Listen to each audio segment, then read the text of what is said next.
Reconnective healing is an art, it's a science, and it's a philosophy. It doesn't have a philosophy, it is a philosophy.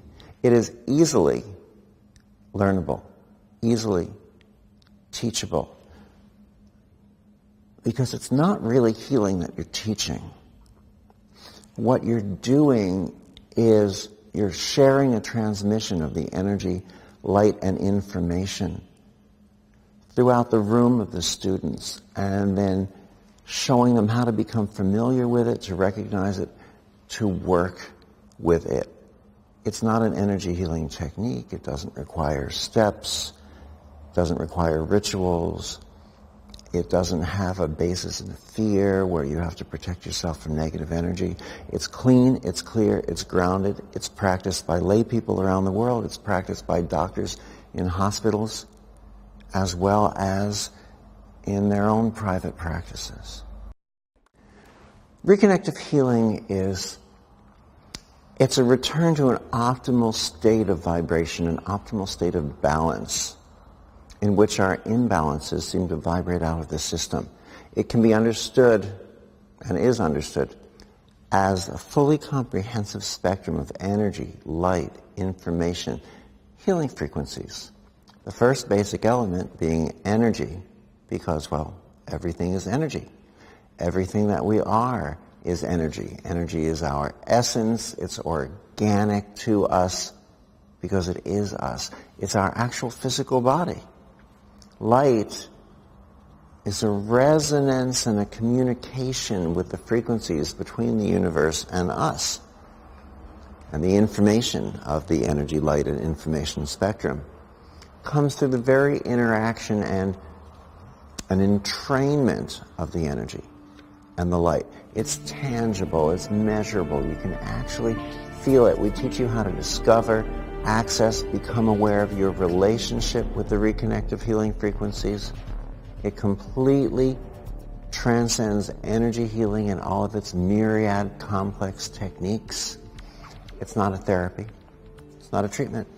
It doesn't focus on symptoms. It focuses on a return to balance. It's so much more than therapy and treatment. There's no diagnosis.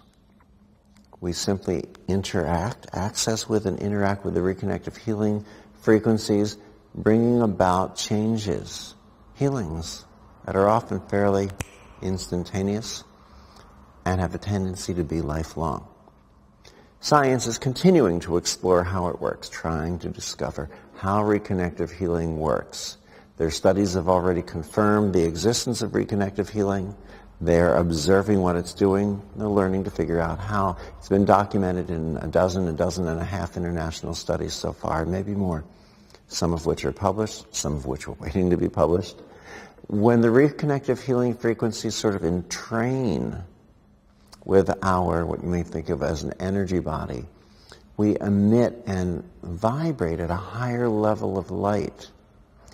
It's been shown to restructure our very DNA, or as I like to say, to reconnect our very DNA. It results in the emission of higher levels of light that are more harmonic, more coherent. Stanford professor emeritus Dr. William Tiller, who's famous for his many studies around the world, he explains that when reconnective healing, when the information carried through the reconnective healing frequencies is introduced, it creates coherence, harmony, and order, a return to order in the system. In other words, a greater harmony, a greater balance within us. So what's the reconnection? It's an accelerated exchange of this energy, light, and information found in the reconnective healing frequencies.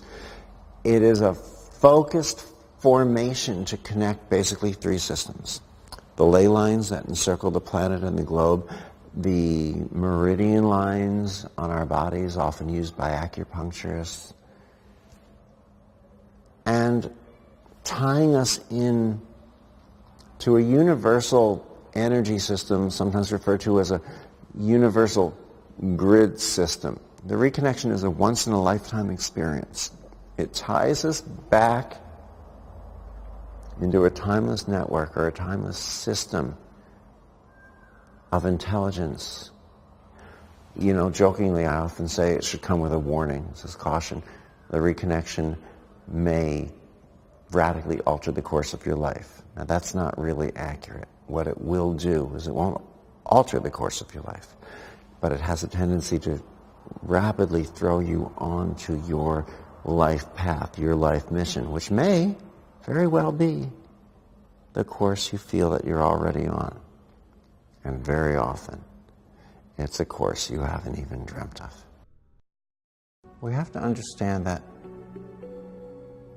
the world and all of these manifestations are reflections of us. It's easy to want to go out and send a healing to a country, send a healing to a situation, send a healing to a house or to a land or to a government. The reality is when we share healings one-on-one as human beings, we start making better choices and decisions, even in whom we empower, in governments who make those choices and decisions, or who we remove from power for making certain choices and decisions. It's like looking into the mirror. The world is a reflection of who we are. If we don't like what we see in the mirror, it is most likely not because the mirror is broken. When we try to heal these reflections, we're working on the symptoms. When we try to heal these reflections, it's like a woman applying makeup to the mirror itself. It might look all right if she doesn't move, breathe, or live. But once reality comes into play, you see the artificial separation. When we share healings one-on-one, this is where we begin to change the world. Children learn so much more easily because they don't come in with the ego of thinking that they already know the answers. When we believe that we already know the answers, we filter everything through the answers that we think that we know, and we tend to limit the amount of information we're able to take in. Children don't have that. Children don't come in with artificial fears. They learn the healing, they play with it, they access it immediately and beautifully. They're not doing crazy little things like trying to brush negative energy off of themselves and spray themselves down with alcohol. They're not living in fear. They're living in the excitement of love and awe and wonder and discovery. Oftentimes what we do, a few days ago, just this Friday night, we brought up someone from the audience who was unable to raise her arms past about, if she were a clock, it would be 2:45, and or 9:15, depending on how you view it. And then, although she and everyone else in the audience expected that I was going to do a healing on this woman, I didn't. I brought up a girl who was 7 years old. Never read the book, of course. Never studied healing. She was a little nervous to come up at first. I mean, there were 900 people in the room. And she had to come up on stage. But we showed her how to feel this in her hands, how to find it, how to play with it. And then we let her work with the woman who couldn't move her arms. And within moments on stage, in front of the eyes of the 900 people there, the woman regained her full range of motion. Something she hadn't regained even though she had gone to doctors, chiropractors, physical therapists, osteopaths, and the 7-year-old girl, in moments, facilitated the healing for this woman. I don't know which is more exciting, the effect that children have on the world, or just the state of beauty that I experience watching children learn this. I remember landmarks along the way, but I think here I was in one small little chiropractic office on a corner of a street in Los Angeles.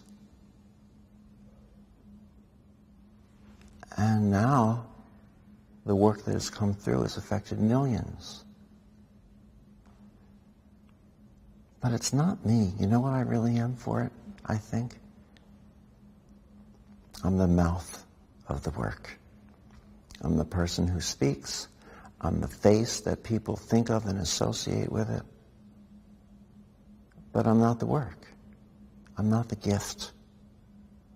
But I'll tell you this. There's so much to do all the time that I'm so focused on that sometimes I forget to look back and say, look what's been accomplished. Look what's been accomplished. It's truly amazing, let me tell you. This is not what I'd planned for myself. I didn't study healing. I didn't try to go into healing. Really, as I say, somewhat jokingly, I left my office on a Thursday night thinking I was a doctor. I came back in on a Monday and I was something else. My parents always told me that I was something else, but this is probably not what they had in mind.